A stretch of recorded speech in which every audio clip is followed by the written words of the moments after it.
this afternoon. I'll try as much as possible to be brief. I'm a Nigeria-born citizen, and sometimes I like to tell the Nigeria story with practical examples. 2004, I will use the word I escaped to America. I thought I've actually escaped. Why? Because of the situations going on. I went to primary school, was doing very well in school. I went to secondary school, like we know, GSS 1, GSS 2, GSS 3. Then Chief Oyegu was the governor of Edo State. So education was free for those of us in secondary school. As soon as Oyegu left, I entered SS1. School fees became 300 naira. And I can tell you for SS1, SS2, SS3, I could not pay school fees of 300 naira. At the beginning of the semester, they would send us out of school. You know, I really wanted to go to school. I'll stay by the window, get lectures, get notes from my friends. At the end, when the semester is getting closer, they will let us back in the class. When it's time for exam, they will let me write the exam. SS1, they won't give me my result. They'll tell me you pass. They'll promote me to SS2. Same thing repeated itself in SS2. You passed. They promoted me to SS3. When it was time for WAEC, they said you have to pay all your school fees before you can enroll WAEC. I could not afford it. I had to go to another school. And luckily, I won the lottery and I left. I went to America. When I got to America, I didn't know anybody. The man I stayed with was kind of pushing me to go to school. I was like, I will go to school. You know, I went to ND, Auchipoli. I got my associate degree, ND in electrical engineering. But with the experience I had with education, when I went to America, it was kind of pushing me to go to school. I was like, no, for now, I don't want to go to school. I want to work. My airline ticket, I have not paid for it. I have family back home to take care of. So right now, school is not in my radar. Also, where do I have money to pay school fees? For 1 year, the man was so adamant. I said, let me just go and try and make this man happy. Lo and behold, I went to school. They asked for my financial, record. I gave them. It was not good enough. Not only did they pay my school fees, they gave me money for books. As a matter of fact, my first car in America, it was the leftover money they gave me that I used to buy my first car. That was 2005. That was the day I fell in love with that country called America. And nothing would change it. You say, why? I had opportunity to succeed. That I said to myself, if I was in Nigeria, will this happen? Now, you look at, if not the extra struggle I put in it, I would have been sitting here uneducated. Probably destiny aborted. But because of the extra effort, which some people may not have. Now let me come to why I came out. The years passed by. It's been 18 years I've been in that nation. I have companies. In the past 4 years, I've hired more than 2,500 people. Every month or every day, I have nothing less than 126 people in my company in America that work. I have an office here in Port Harcourt. I have 4 people here in Edo State. People work in my office just to try to create little employment, whatever they can do through the internet. So, by every standard, by the grace of God, we're doing very, very well, very comfortable. I never dreamt of coming back. As a matter of fact, the last time I visited was 2013. For 5 years, I said I'm not coming. My wife, 10 years, did not step a foot here. We said, let's forget about Nigeria. We are doing well here. There's no need to come. Until one day, everywhere we go to, they will ask you, I have an American passport. If you say you're an American, they'll say, no, where are you really from? And we have to tell them, from Nigeria. I now discover I'm only an American on paper.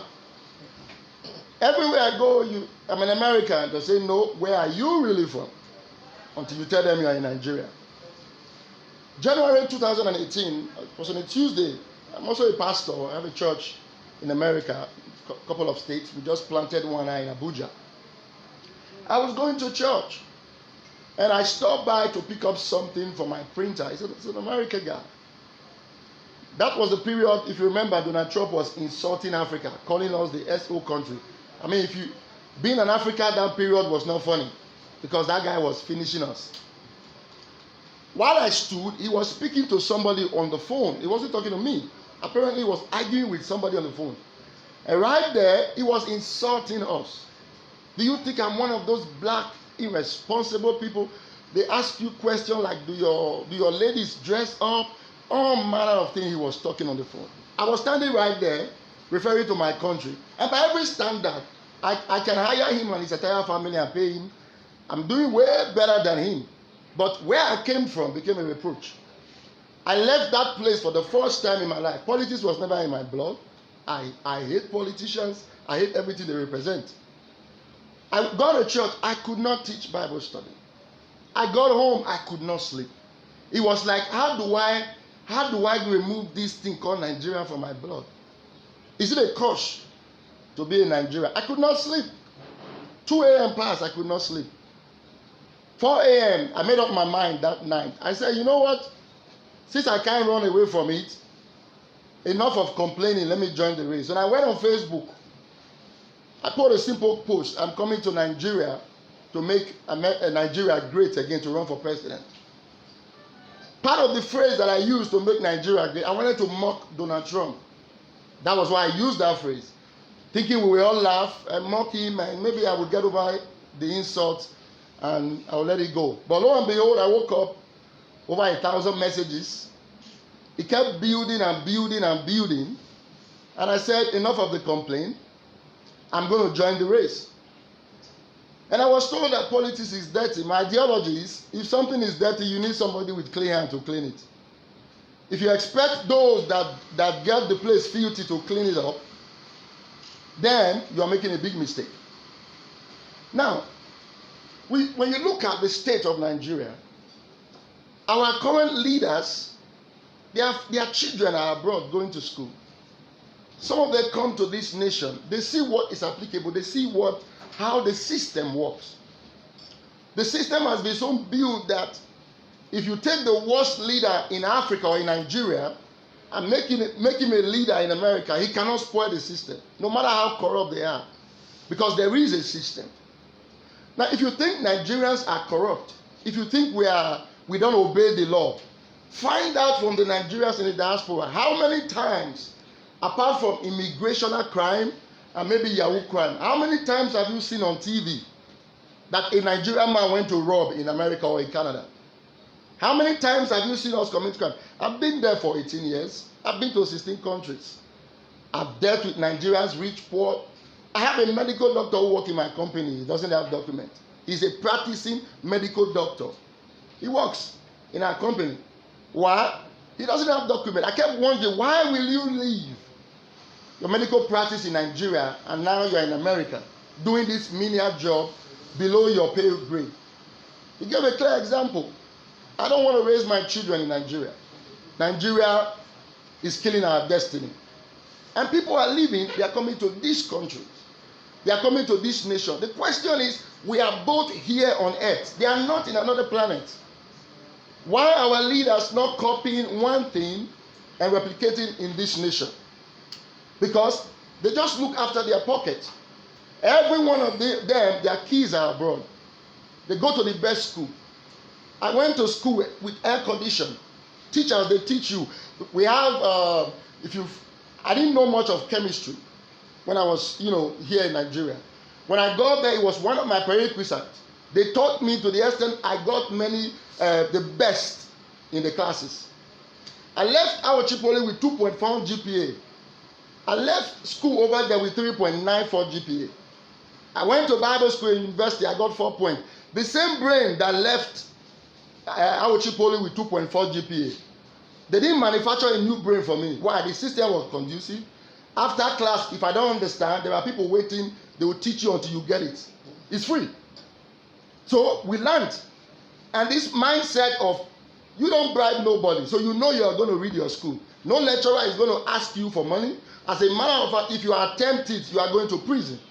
So with that mindset, you know you have to read this book if you must pass. But the system here does not allow that. When Nigerians travel abroad, they behave. We are responsible people. Are you aware that we are the most educated black in America? They don't play with us when we are in school. They know we excel. Nigerians are the most educated and the most successful blacks in America. But when we are in our own nation, we don't succeed. We don't excel. We don't do well like we ought to do. Several things. And my main agenda, why I came out, and when I look at the problem we have in Nigeria, and sometimes when people want me to describe the problem, I said, what can I say that you are not living? You are seeing it every day. The number one issue we must fix, and anybody running for office, this is not to be politically correct, but you understand the number one responsibility of any government is the protection of the citizen and their property. That's number one. It's not number two. It's not number three. And Nigeria of today, you can tell me, and you agree with me, that security is a mess when it comes to this country. We've been planning to go to Mina. It's been war. How do we go? We are going to the dens of kidnappers. How do we get there? We're looking for a private jet that will take us there. When we can just drive 2 hours from Abuja and we are there. We couldn't just even go and even spend a night. Because why? The nation is not safe.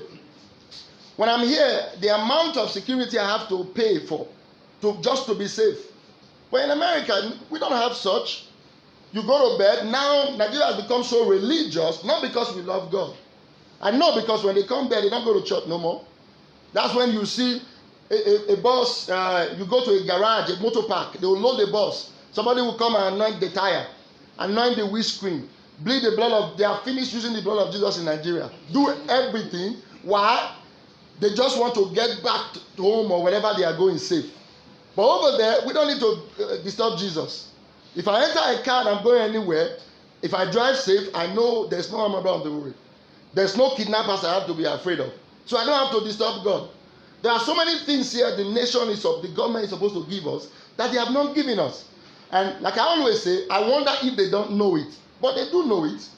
But it's not in their agenda. Nigerians can behave if you put a system that will make them behave. Every now and then, even I see we have red lights in places like Abuja. Sometimes, even while I'm in the car, the driver wants to pass. I'm like, are you not seeing red lights? Are you not supposed to wait? But if it breaks the law, no consequences. If a police officer stops you, you can just hand over money to them and they'll let you go. Why? Because of the system that we have.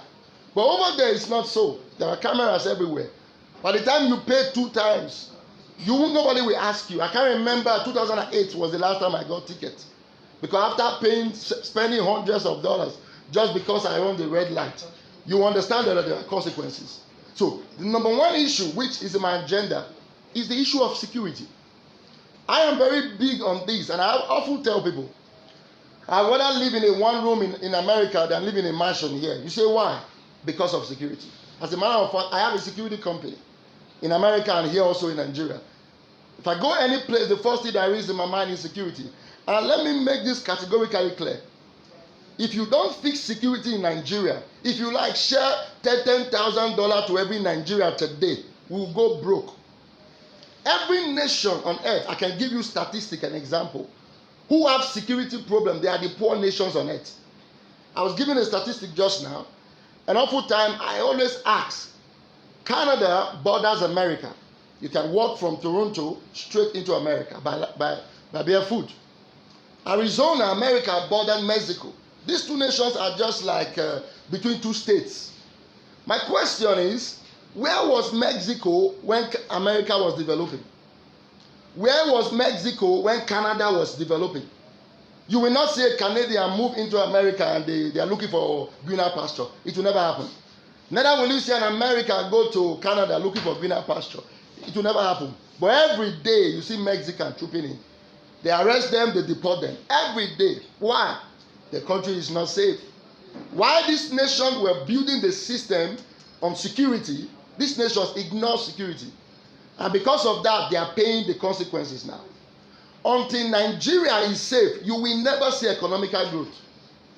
A few years ago, I don't remember the exact year, the owner of Western Union visited Nigeria.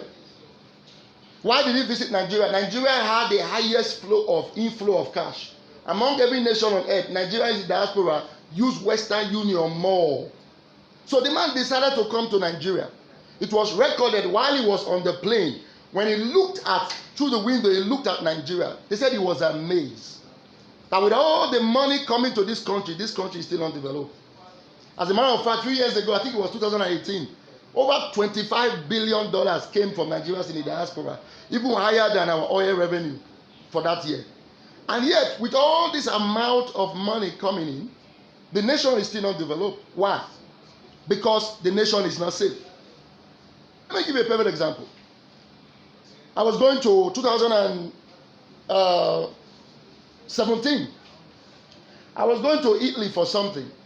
While I was going to Italy, everybody, church members, friends, everybody was asking for 2-3 things.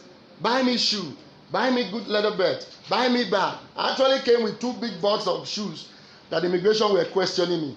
Buy me shoe, buy me this. Why? People know if you go to Italy, these are some of the finest things you have. Are you aware that in Kano we have better leathers than in Italy? All our leathers have turned to pomo on our plate. Who, if you are going to Kano now, will anybody ask you for anything called leather? The only thing they will tell you, be safe. Some will even discourage you from going. You agree with me? Nobody will tell you, get me good leather. Nobody will tell you, get me these things. If you know a place in those states called Igara, I don't know if any of you have ever been there. That little village is supposed to be a tourist center. It's a place that we should have 5-star hotels. If you go to Igara, it's a sight to behold. As a little boy, my dad used to work in Igara, so the few times I went there, I mean, this should be on National Geographic, on channels. This should be on calendars, billboards. The beauty of the rocks that you see there. It's only in Igara you see a house. You go through it, there's a rock. I mean, it's fascinating. But who goes to Igara? Which person leaves their nation, come to do tourism? We all go to Dubai. I was in Dubai, overrated, hot. They discriminate. We are like nobody to them. We spend more money. Nigerians spend more money in Dubai than we spend in our own nation. We buy everything. We go there. Desert. Look at 1981. Where was Dubai? Desert. But we all rush to Dubai for tourism. Who comes to Nigeria for tourism? Who visits Zuma Rock? Do you know what that is? Somebody will take their money, spend in a hotel, buy gifts. By the time you know it, they have spent thousands of dollars in our economy. I know how much I paid in hotel when I went to Dubai. I know how much I spent in there. I took the money and I put it in the economy. Who is coming for tourism in Nigeria? We have the beauty. We have the natural resources. But nobody is coming because the country is not safe. 2018, while I was coming, the place where I shop for soup is an Egyptian man. He was begging me not to come to my country. He was literally pleading. It's like I'm about to lose a customer. Don't go. They will kill you, brother. Don't go. I left there thinking, look at an Egyptian who has not been to Africa before, telling me not to go to Nigeria. Is it that man now I want to invite to come and invest? I'm in Nigeria. He's telling me not to go to my own country. Is it that man you want me to tell Nigeria is great, come and invest? Is it that man you want me to invite to follow me to go and see the beauty of Nigeria? The country is not safe. And even our leaders, they know it. That's why they have no investment in Nigeria. Tell me how many of our leaders have good investment. Look at a place like Kano. The human resources are there. At the end of the day, none of you here will take your money and go to Kano to go and build anything called factory. Because at any time, riot can break out and everything will be gone. None of you will live here and go to a place like Zaria to go and invest. But we have the human resource. We have what it takes. We have everything that we need to succeed.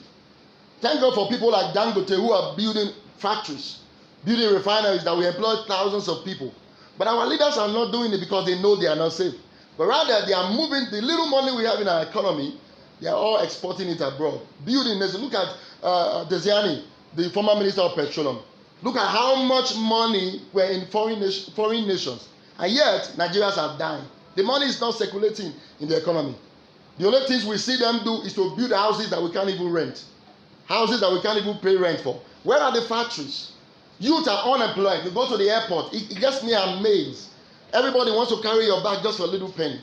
It's hard to ignore them sometimes because they are not committing crime. They just want to survive. You go to the bathrooms in the airport. 10 people want to give you tissue paper. One person wants to put because there is no job. Everybody is hungry. You're coming from the international airport. Immigration officers are asking you, everybody, why? Because everybody is hungry. They just want to survive. It's not supposed to be so. So the first thing we must fix is security. How do we fix security?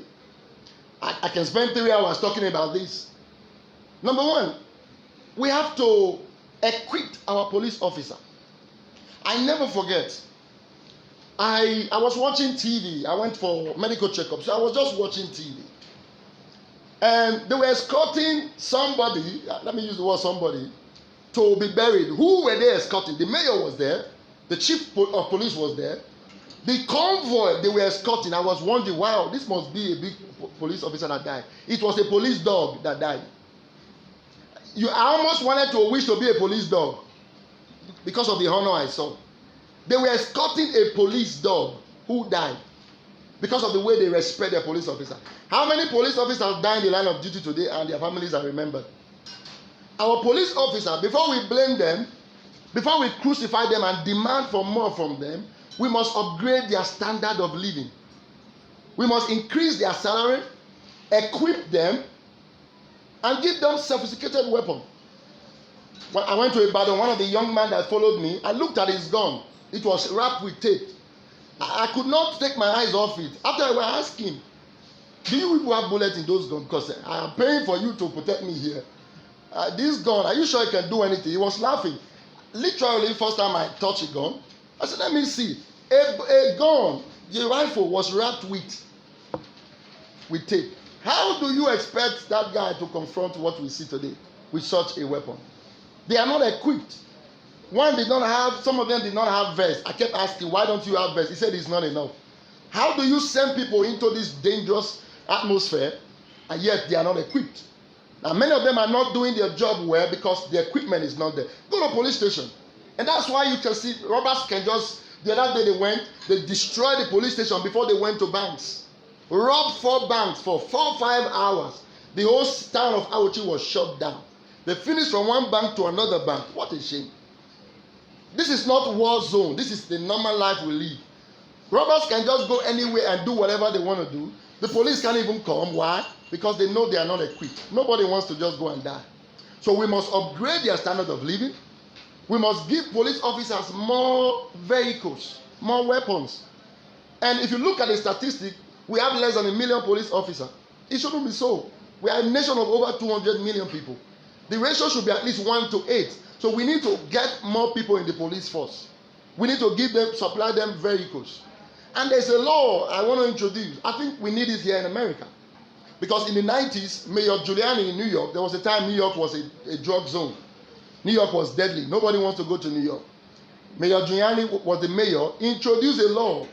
Even though right now that law does not work because the law was polluted, but I think it will work for us. The law of stop and freeze. It became detrimental to the black Americans because they began to use it as racist bait. But for us here, I don't think that would be a racist bait. We're all blacks. So nobody's going to stop me because I'm more darker than the other guy. So the only reason they stopped it, but it cleaned up New York. What does it mean? For somebody to load their truck, their boots, they call it truck, with weapons, and leave Lagos and travel all the way to Benin with nobody knowing, with them not even thinking we can be caught, is because they know they can do so. Today, our police officers, they can see you with guns, they bribe you and they will let go. We have to be able to contain that so that before somebody thinks of getting a gun, traveling for one, they will be thinking twice. We can get caught. We introduce stop and freeze. But we cannot introduce stop and freeze if our police officers are not professionally trained. Otherwise, they will abuse it, and you start having what we experienced with the SARS that caused the end SARS protest. But it works. We cannot only look at the disadvantage, Stop and frisk is you don't need to have a roadblock. While the police are patrolling two in a vehicle, you can stop a vehicle and just respectfully ask questions. Where are you guys going? Can I see your driver's license? With psychology, anybody with drugs or weapons, you will know because they will be shaking, you'll be afraid. You check the car. By the time they begin to catch people with weapons, even before the action, our youth will be thinking twice before they go on the street with guns. And we also introduce what we call the buyback program. I can imagine the more guns you have on the street, you understand power is intoxicating. Somebody have a gun loaded, they use it anyhow. We try as much as possible to buy guns out of the society. They did it in America. It worked. They met churches, they met organizations like Catholic Church. Anybody can come in with a gun. They'll pay you. They don't need to ask you where you got the gun from. By so doing, thousands of weapons were taken away from the streets. We introduced the same. We put a buyback program. You come with a gun, maybe 5,000, 10,000 naira, 20,000, 50, whatever the case may be. Youth, people will be submitting gun. Everybody is not going to. But if in this nation they introduce it, if 10,000 guns leave the state of the city of Lagos, that's hundreds of lives has been saved. If we introduce that and at the end of the year, we get millions of guns recovered, that's lots of lives that has been saved. So first of all, we must make sure we increase the salary of the police. No police officer should die in the line of duty and the family go unattended to. Police officers should be honored. If you come to a nation of America, anything you want to do, they will ask you if you are in the force. You get discount, you get benefit. You want to be in the military, you want to be in these forces. Why? Because of the respect and the honor you get. How many of us here respect our police officer? We watch videos all the time where you beat them up, you embarrass them, probably because they don't respect themselves either. So that's why the training must come in, whereby we'll be able to fix them. We cannot be safe if the police officers are still corrupt. We cannot expect to get rid of armed robbers if the police officers are still corrupt. So how do we hold them accountable? It's simple. When President Muhammadu Buhari took office in 2015, there was something introduced and it worked. The whistleblower system. Before you know it, we started recovering money from graves. Started recovering money from tanks. Even Snake was vomiting money. Money started pumping out from every place. We introduced the same thing. If you catch a police officer collecting bribe, it doesn't matter if you are involved. Thank God for social media. Everybody have camera. Take a video. If you have that proof, we'll pay you. I promise you, we have given you to work. Everywhere they see police officer, camera will be out. Because everybody is trying to make money. By the time we get some of these police officers, before a police officer takes bribe, he will actually invite you to his house. It will not be done in public so easy. They just stop you and collect money. If you are the one the police officer is asking bribe for, and you have proof, we'll pay you. By the time we introduce this thing, because we cannot expect the police to fight themselves. We don't trust the DPO to report those who are collecting bribe. We don't trust the IG to do this. Let the citizen hold them accountable. Police will become more serious when they notice the citizens are against them collecting bribe. By so doing, we'll be cutting down, because if they are not safe, if they are not sane, if they are still corrupt, no matter how you try to fix security, it will not work. Let's talk about our military. You understand that our military protect us from external enemies. They're not supposed to be roaming around the streets. That's why we have police officers. Military are supposed to protect us from external enemies. But now, we see them, running around the city. It's necessary. However, I heard a statement, like I said in one of the interviews, if it is true, I believe it. If it is true, it was said that Abacha said if insurgency lasts for more than 24 hours, the government is involved. I said if it is true. If a man like Abacha can say that, I think I believe him. What is bandit that we cannot get rid of? What is the political benefit behind the people who are sponsoring bandits or who are allowing bandits to flourish? That people can just kidnap, enter the forest, and yet nobody can recover them. That we don't hear people being rescued other than money being given to them. How many bandits, how many kidnappers have been brought to justice and publicly executed, publicly judged that we see today? How come they are not getting arrested? How come they are not getting executed? How come we hear what they call repentant Boko Haram? Where did we start by originating such a word? Repentant Boko Haram. Where have you heard repentant armed robber? How do we, these people who carry out atrocity, tie themselves with bomb, blow up an organization, at the end of the day, we say they have repented. We give them clothes, you see them with nice juice, eating. How did we get there? If a thief come out now and say, I've repented, will the police not beat him and let him confess all the crime he has committed? Why? Who are these people who are supporting this band? We have to figure them out. And until we get the right persons there, that will never be done. It will take us, if we can't do it, we get help from external countries. There are many countries who will send us weapons, send us their military if we need them, to help us, if our military cannot contain them. But I believe we don't have a weak military. How many times were there war in Africa and Nigerian military went to rescue them? We went to Liberia war. Our military are strong, but they have been contained not to carry out this assignment. So I don't believe we have the weak military. All we need to do is to give them more weapons and they'll be able to carry out security. Now, you wonder, why am I spending so much time on security? Because it's the number one thing. We must fix it. Every president must take this as number one agenda. Once you fix security, the economy will be gaining stability. Once you fix security, things will be falling in place. You're talking about power. Power also is one thing that will hinder investment in a country like this. There's a hotel not too far from here, the Marriott Hotel. You need to go to the back and see the amount of generators those guys have there. 3 heavy plants just to make sure they have power. It took some guts for them to come to a country like this, build such edifice, and be able to put those generators. Not everybody wants to spend that amount of money, especially now we're talking about fuel scarcity. So we need to be able to fix power. Quickly, talking about creating jobs and fixing power.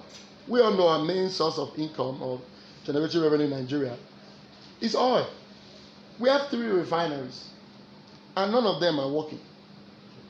How in the world are you one of the largest oil producing nations in the world, and yet you can't refine your own oil? Sometimes when we speak like this, I think most Nigerians do not understand what that means. So I usually have an analogy. Gari is a common food in Nigeria that I think every one of us here have eaten. And just think about it. If what is being done to our oil is replicated with our cassava, you'll be amazed Gari will be eaten by just the rich people. Let's take all our cassava, harvest them, tell all the farmers all over Nigeria, they harvest their cassava, sell it to the state, from the state, it comes to our port. We have vessels shipping all our cassava. They will send them to Germany, send them to Poland, send them to Greece. When they get to Greece, they will now turn our cassava to Gari and send it back to us to buy. You think what you are paying for Gari now is what you will be paying for it? Gari now will be packaged and only rich people will be drinking Gari. But because we can harvest, produce, process, and sell Gari, it has become a cheap commodity. We have crude oil. The oil will be taken to these countries, refined, sent back to us, and we'll be buying it. And now you wonder why we are paying so much for oil.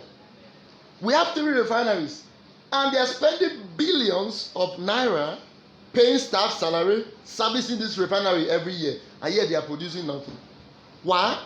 There are people behind who are becoming rich daily from this. There are people who have made sure that these refineries don't work, putting millions of Nigerians into hunger and enriching their family. How come we are not stopping them? You see, one of the things Nigerians must do to take responsibility, which I know when I said this during the last election, my God, I lose half of my campaign people. Everybody exit the WhatsApp pages. When I said give towards election, oh boy, everybody was exiting. How can you tell us to give towards election? You are supposed to give us. That is one of the problems we have. We have big guys with big pockets who sponsor this politician, and at the end of the day, nobody holds them accountable. For example, you all pay so much for your MTN calls. MTN is more expensive here than in South Africa where they were made. I paid $25 on my phone. Even here in Nigeria, I have unlimited internet, unlimited text message. In America, I can call 6 countries, unlimited calls for just $25. a month. But here, I'll put 20,000 on my phone, it's gone. Why is nobody regulating MTN? Because MTN has paid many senators. The people who are supposed to tell them this is too much, they have all been paid, so nobody's regulating it. Nobody is putting a cap, nobody is controlling these things. And you all are paying so much and you are comfortable with it. Like Fela said, you are suffering and you are smiling. Doing nothing about it. So Nigerians must be responsible. Nigerians must be accountable. Nigerians must do something and join in the race. One man will not come and save us if we don't join our hands. Election is coming. How many youth can we boastful? Can we be assured? Can we guarantee we not collect bribe? How many professors who are going to be counting the vote, who are going to be collecting the votes, can we guarantee we not change figures before it gets to INEC office?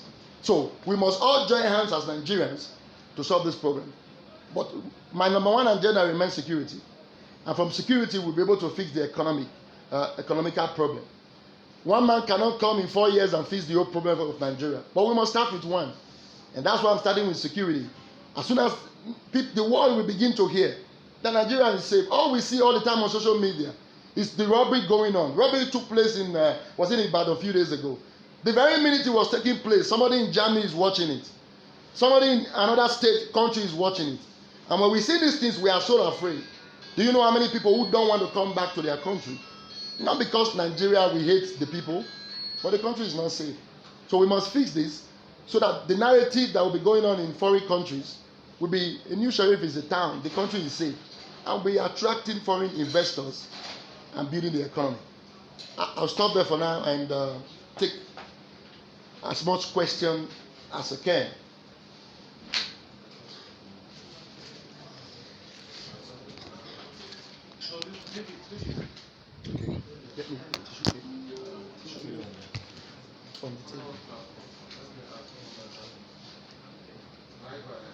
Yes. Good afternoon. My name is Mubiaka. I write for this Nigeria. Under what platform do you want to? That has been one of the common questions. And the reason why our official declaration will be April 25th. I hope I'll get to see you all there. I'm officially inviting you all again to come for that official declaration. More detail will be released. But one of the reasons it has taken us this time is because we are still consulting. We're almost there. As you all know, I ran 2019 and I was number third. After Atiku Abubakar, I came third position. And before I got to the last party, I went to several parties. I know what I saw. Oh my, if this was America, I would have written books that is bestseller by now. My experience from these parties and what we have seen. So because of that, we want to be very careful because, trust me, I didn't leave America to come here because I have nothing to do. I didn't leave my comfort zone to come and, like they say, look for something for my pocket. No. So we don't want to just dabble into anything. If it will not work, we won't waste our resources. A lot of our money has been spent on this. So that's why it's taking us time. We are consulting every day. Yesterday we were on the phone, meetings, trying to make sure we make the right choice. So we'll be able to at least make an impact in this election and not just, keep hitting the nail and not making any progress. So that will be out in the next few weeks. And on the day of declaration, everybody will get to know. Yes, sir. My name is Latif Olebunde. I work with Repower. Yes, just ask you a very vital question. You know the constitutional process and at the same time the requirement of INEC ahead of the election. Now we have less than a year to presidential election. What motivated you to actually want to aspire to that office of the president, rather than starting from somewhere, say governor, senator? Yes, good question. And it's very simple. If a fish wants to go rotting, it starts from the head. I've been told several times, if they ask you to come and be this will you? During the last election, my party went to join coalition behind my back. I was against it. I told them I didn't come to Nigeria to come and look. Oh, they will give you 100 million. I said, I don't care about your 100 million. They went behind my back. They joined a coalition. They went to INEC, wanted to remove me because I refused to join coalition. Thank God the National Secretary did not sign. Otherwise, they would have removed me just because I refused coalition. Now, I feel the reason I'm coming is to make an impact.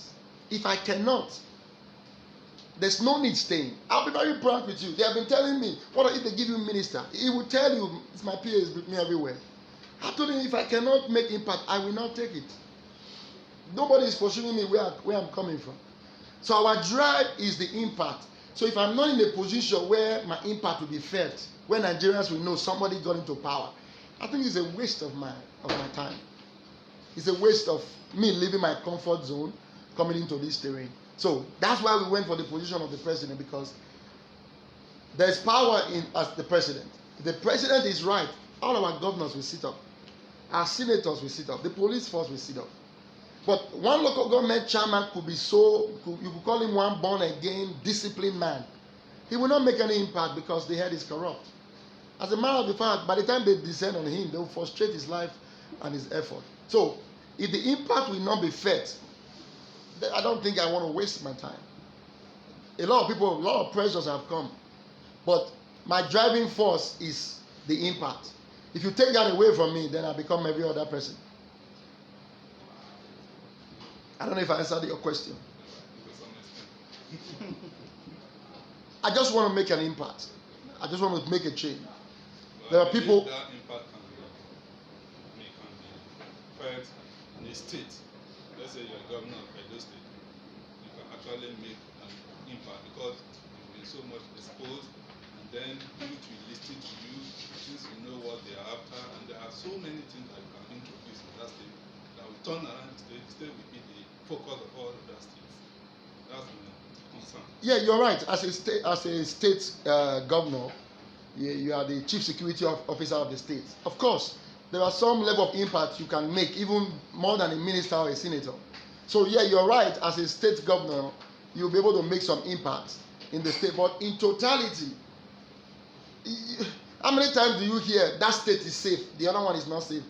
Internationally, all you hear is Nigeria is not safe. Abuja is pretty safe, but nobody just come and go to Abuja. At the end of the day, it's just like if you have oil in this one finger and you have white, you will not allow me use the other fingers to just touch you. So you, my hands are dirty. So yes, there's some level of impact we'll make but the main drive is to come to the head and start the change, because from that place the change will be fed to our villages. From that from that very seat, the change will be fed all over the nation. Just the same way the negative change is fed when they don't do right, the positive change also will also be fed. Every Nigerian is feeling it. It don't matter how rich you are, they are feeling it in some level. So when the positive change starts, every Nigeria also, they will know a change has come. Yes. My name is Bojisola and I'm working with TV360. So please, I would like to ask, there are different people that have come out, that are well known, that have come out to declare their intentions to run for presidency. What do you think will make you different from all those other people? Several things. Number one, we know right now, this is general for us that are youth. We have been clamoring that we need a youth to take over office. I know let me respect and call them our fathers. They don't want to hear that. But I want you to look at 1983. I want you to look at the 80s and the 90s. Where was Nigeria then? You can agree with me that Nigeria was a little bit better. In the 80s, I remember growing up, we used to sleep outside because it's so hot. We sweep the ground. There's a place you put those outside mats, you sleep till like 2-3 a.m. before your parents will wake you up to go in, because inside is so hot. You don't have fan, you don't have light. But today, in many of our same town, 6 p.m., 7 p.m., everybody is inside. So Nigeria is worse now. But the few times we can say Nigeria was better, how old were our leaders? They were in their 30s. They were in their 40s when they had vision and drive. Nigeria was good then. But as they all grew old and remain in power, it's like they have forgotten where they came from. It's like no vision anymore. And that's why we see the nation deteriorating. So number one, Nigeria needs a youth. Obama was 44 years old when they handed over $21 trillion economy to his hand. Ukraine president, if that was an old man, by now he would have taken the next flight and flee to another country. Just like this other president did. 44 years old, he stood and he's fighting. If that happened today in our country, you think our current father will come out and join us in the battle? They would have been going for medical tourism right now, telling us they are sick. So we need a youth, number one. Number two, I've lived in a system that worked. It's in my blood. It doesn't matter how bad you are. When you are lived in a system, I see myself going to America, living there like going to school to be trained and to return back. I've seen where system work. I've been part of the system. I've established in the system. I've operated the system. So I understand. In 8 years, I can boast in our company, I've only delayed salary of workers for 2 days once. And that was October 2019, 2018, when me and my wife flew to Nigeria for a primary election. So she had to leave. We delayed salary for 1 day, 2 days. And we apologized to our workers for delaying salary for 2 days. And it was a big deal, 2 days. I'm sure you don't have that experience. If your salary is delayed for 2 days, you will even share testimony that you got it. It's become a miracle. You go to church and give testimony, family thanksgiving, that your salary has been paid. Let me give you a example. Maybe this will highlight more. Growing up, there's nothing I didn't say. Now when people look at me now, they call me Ajebota. I don't like that name. It's like you are taking away my struggle. I grew up, I sell pure water. I started from, maybe some of you know it, where the one they will put ice block in a bucket, you will be serving them. I don't know you guys in Lagos, but I grew up in a small town, out in Auchi. Then it went to the one you tie in cellophane, before this package sachet water came. When sachet water came, I was the first person to sell sachet water in Auchi. If I go to Auchi today, I won't need a trumpet to gather the whole town. From there, I was struggling, I went to school. In the process of that, I was selling egg. I'll boil egg. I'll go to Auchi Secretariat. That's where the retired people come to collect their pay. What I saw, till today, I told myself I will never retire. It has not left my memory. I saw people die. I saw men, elderly people die. I saw every morning I come there when it's close to the end of the month. I saw people, after weeks staying there, they collect salary. Some will buy 2 eggs. When you see them eating this egg, my God, it feels like gold in their mouth. When I saw what it means, I'm talking to them as it's a young boy, in my 14 years old. I said, is this what it takes to retire? When I got to America, I was working. Every now and then, I didn't know much. I saw money deducted from my pay. And one day I was going to church, I took one of my head ushers. So I began to ask her, they are deducting money, too much money from my pay. She now broke it down and said, this is my retirement. I said, retirement? I collected that money till today. I don't have retirement. I said, I will never retire. Because what I know about retirement, when you retire, you go and suffer. You retire, you die. I said, I will work until I'm old. I will not retire. And today I don't have any retirement plan. Nigeria has turned us to, when my dad told me his retirement salary, I could imagine if he does not have children like us. Only God knows where he will be. When he told me his salary, I was almost shedding tears. That after your years of labor, at the age of 82, you will be surviving with this.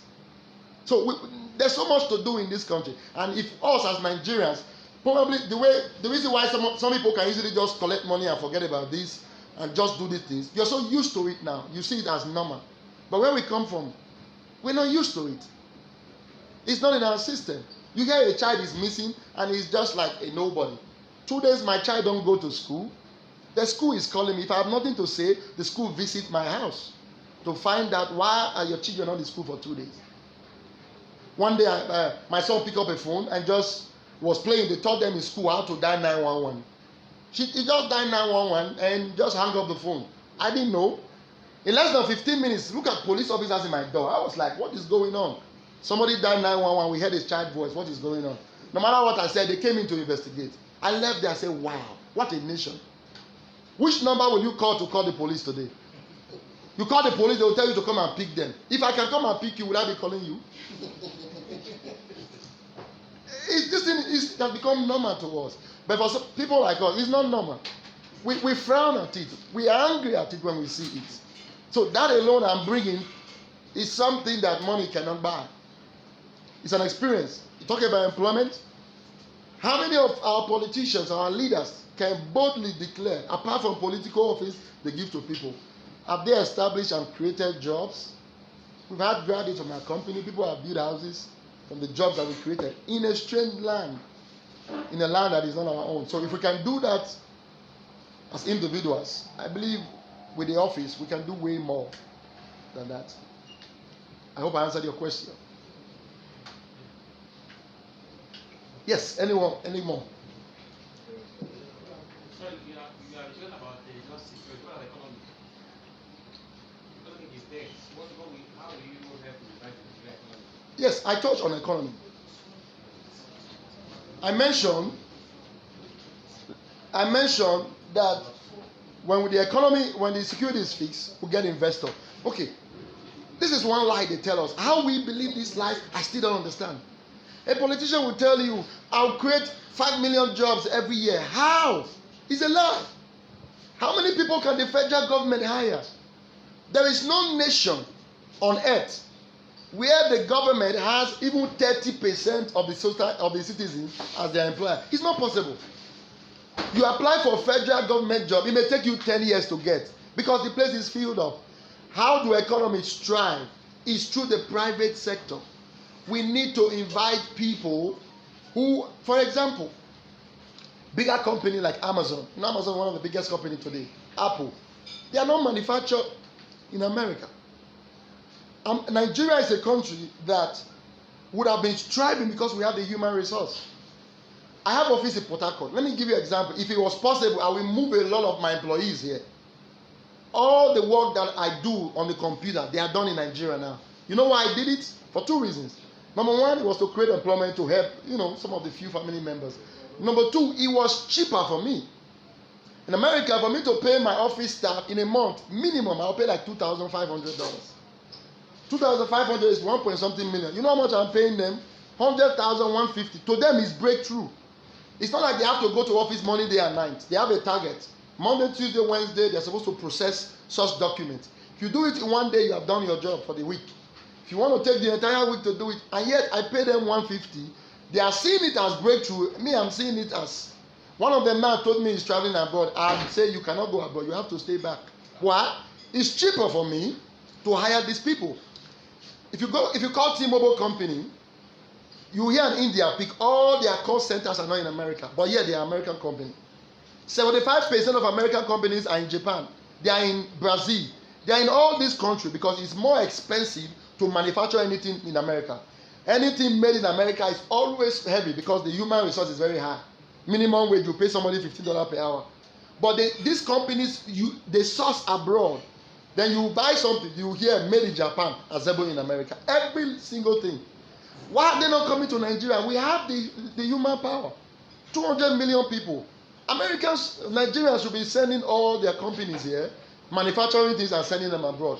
But tell me, how many are coming? The few that are coming is a big risk they are coming. So you talk about economy. If the country is safe, we'll be inviting.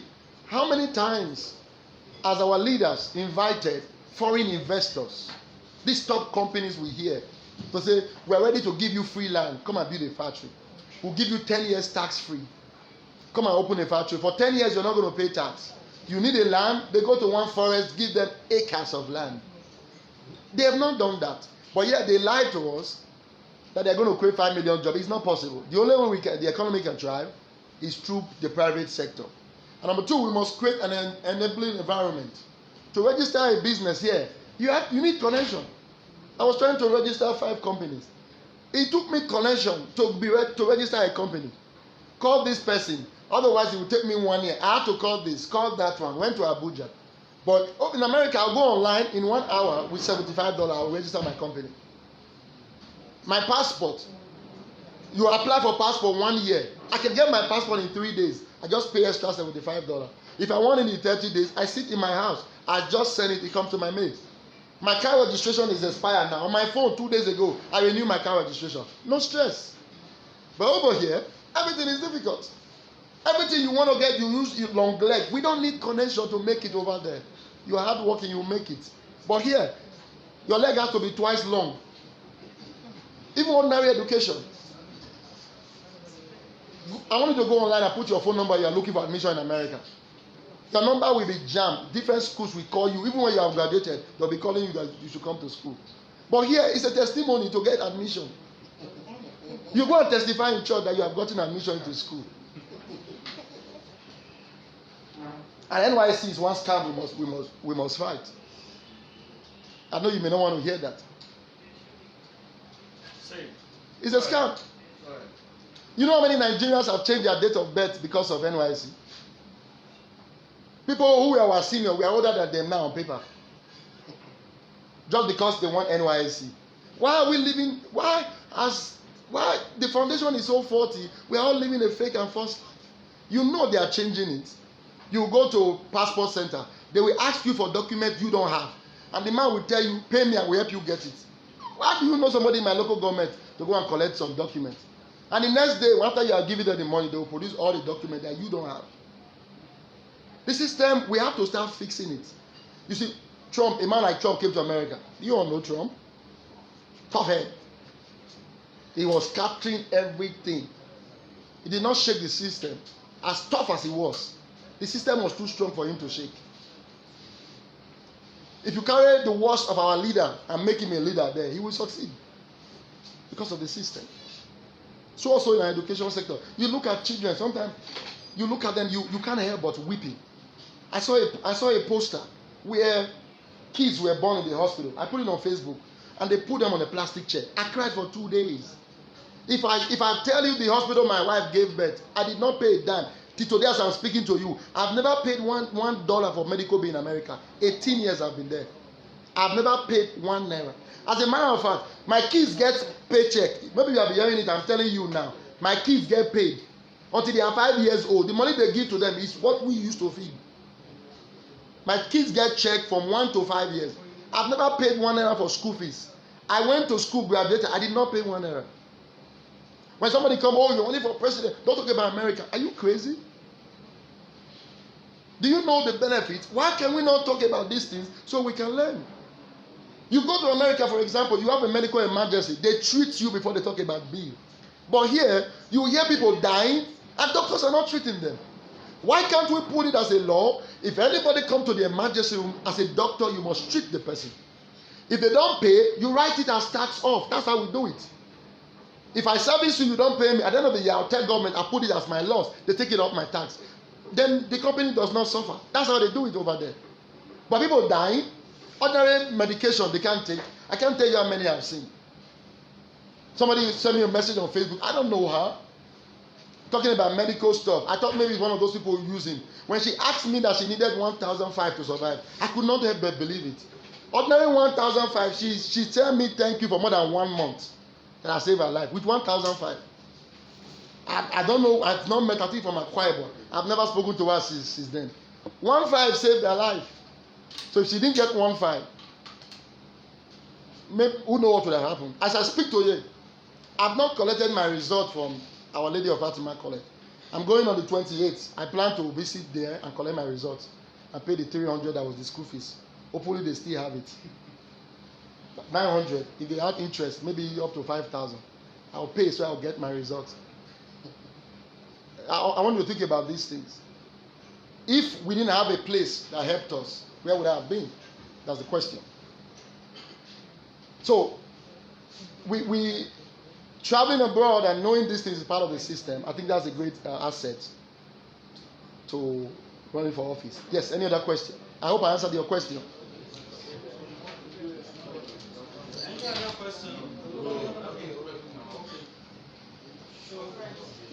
Once again, I appreciate you all for coming. Thank you for your time. And We'll ask her now. questions. We'll ask her now. And I know we have some